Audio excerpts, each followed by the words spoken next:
안녕하세요. 하루를 여는 감자 묵상입니다. 오랜만에 영상으로 인사를 드리네요. 오늘부터 우리는 하루에 한 장씩 창세기를 읽고 영상을 보고 묵상하고 기도하는 시간을 함께 하려고 합니다.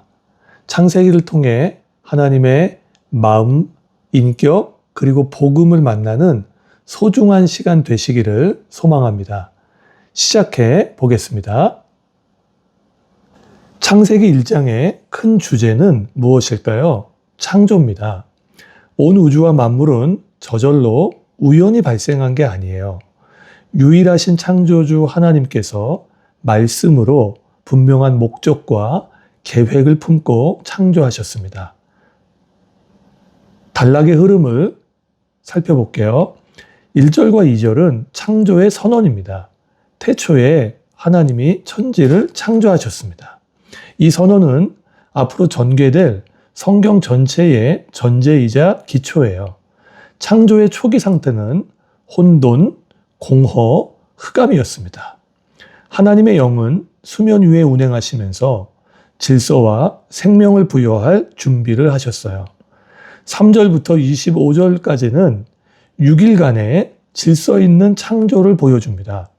3일은 틀을 만드셨어요. 나머지 3일은 내용을 채우셨습니다. 첫째 날은 빛과 어두움을 나누시고 낮과 밤을 창조하셨습니다. 4일째 되던 날은 해와 달과 별을 창조하셨죠. 특이한 점은 자연을 신격화하지 않았다는 거예요. 창조의 세계관을 그대로 보여줍니다. 고대 근동의 사람들은 해와 달과 별을 신성을 부여했기 때문에 해와 달과 별을 창조하신 하나님이 있다는 이 선언이 굉장히 새롭고 혁명적이었을 거예요. 둘째 날은 궁창과 창공을 지으셨습니다. 하늘과 바다를 창조하신 거예요. 다섯째 날은 새와 물고기를 만드셨습니다. 셋째 날은 땅과 식물을 창조하셨어요. 6일째 되던 날은 동물과 사람을 창조하셨습니다. 우리 기억해 볼까요? 3일은 틀을 만드셨고 3일은 내용을 채우셨습니다.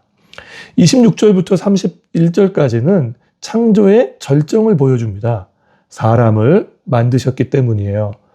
하나님이 지으신 사람은 세 가지의 특성을 갖고 있어요. 첫째, 하나님의 형상입니다. 인간은 유일하게 하나님의 형상을 따라 창조됐어요. 형상은 하나님의 외모를 말하는 건 아닐 거예요.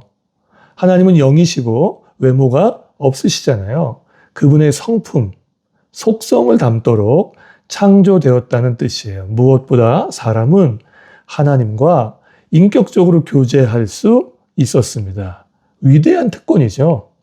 그래서 우리를 만나는 사람들이 우리를 통해서 하나님을 볼 수 있도록 창조되었다는 거예요.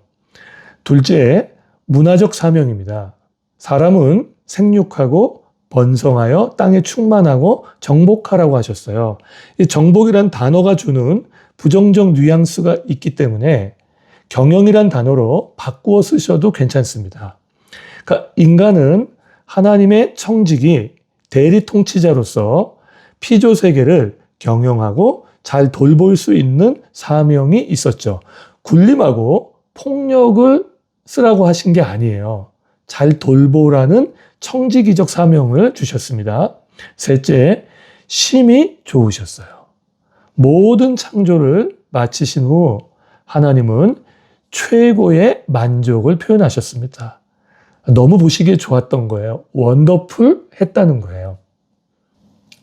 핵심 메시지를 세 가지로 말씀드릴게요. 첫 번째 메시지예요. 하나님은 말씀하시는 분이세요. 하나님의 말씀에는 존재하게 하는 능력과 변화의 힘이 있습니다. 창조는 무에서 유를 만드는 창조만 있는 게 아닙니다. 상태도 창조하세요. 혼돈과 공허와 흑암 속에서 새로운 질서로 변화시키십니다. 하나님의 말씀이 우리를 혼돈에서 질서로, 공허에서 충만으로, 흑암에서 빛으로 이끄십니다.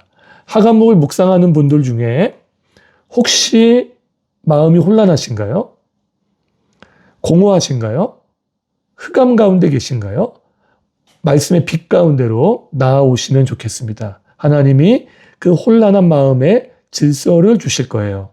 공허한 마음에 충만으로 채워주실 겁니다. 두 번째 메시지예요. 우리는 하나님께서 목적을 품고 창조한 하나님의 형상입니다.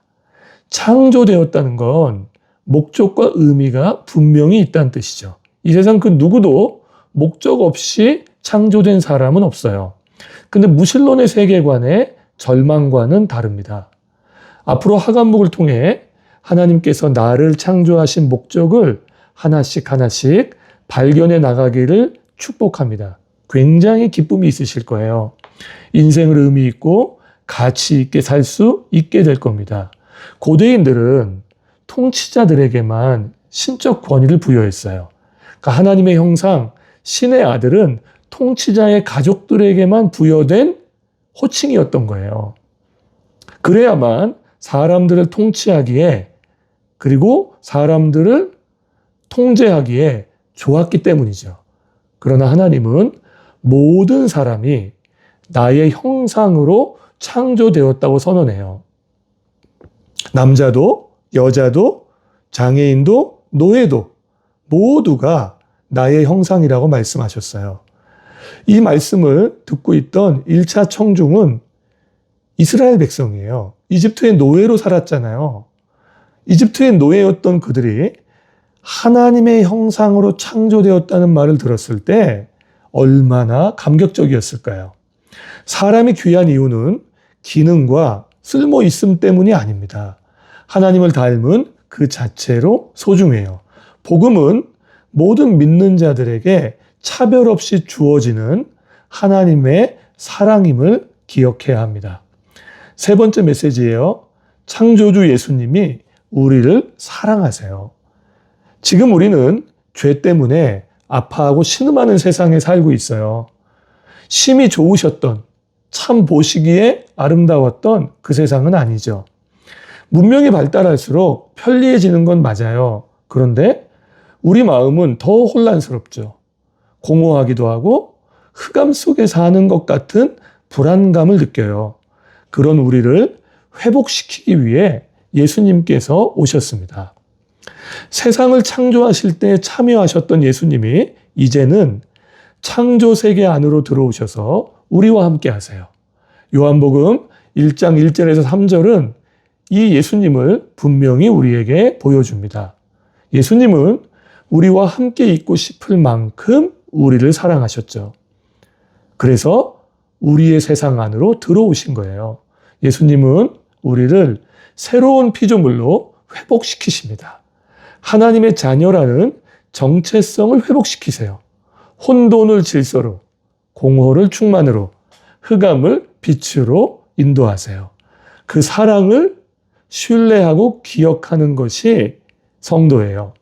오늘도 그 사랑을 기억한다면 오늘 하루 평안하고 담대하게 살아갈 수 있습니다. 오늘의 한마디, 온 세상을 말씀으로 창조하신 하나님은 지금도 우리의 삶을 창조하고 계십니다. 묵상 질문입니다. 첫째, 지금 내 삶에 혼돈, 공허, 흑암이 있는 부분은 어디인가요?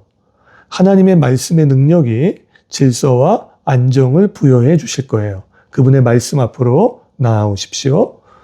둘째, 하나님의 형상으로 창조된 사람을 나 자신도 포함해 주세요. 소중히 여기고 살아가고 있나요?